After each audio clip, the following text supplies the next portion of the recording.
bilo potpisivanje povelje, sada će se gradonačelnik Daruvara upisati u knjigu dojmova.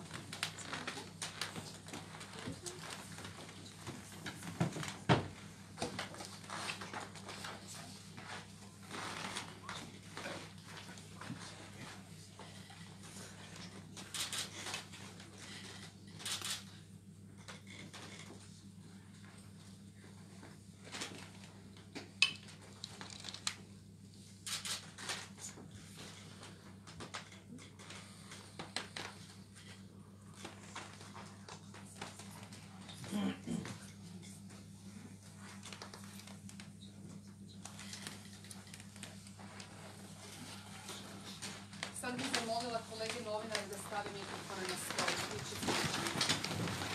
Dana, ko će prvi govoriti?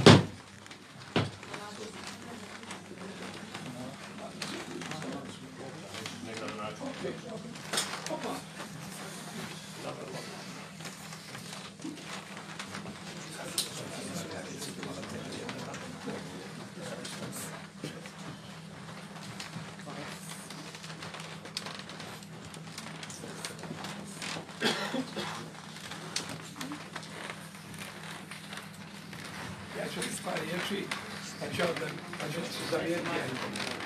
Tako da ne menjam. Rekvizit. Sve slažem.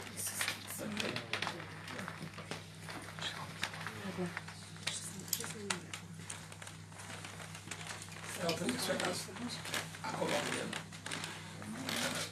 prije svega se želim zahvaliti vama, kolegicama i kolegama iz medija, što ste došli ovako nikom broju i drugom mom prijatelju i kolegi Damiru Leničeku, gradonačelniku grada Daruvara.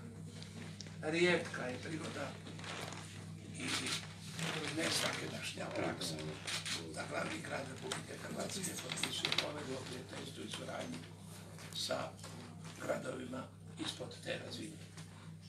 Ali Daruvar ima najmanje 3 razloga zašto to radimo znači. Prvi temeljni je po meni zato što Daruvar kao i Zagreb žive rad, solidarnost, zajedništvo, multikulturalnost i multietičnost.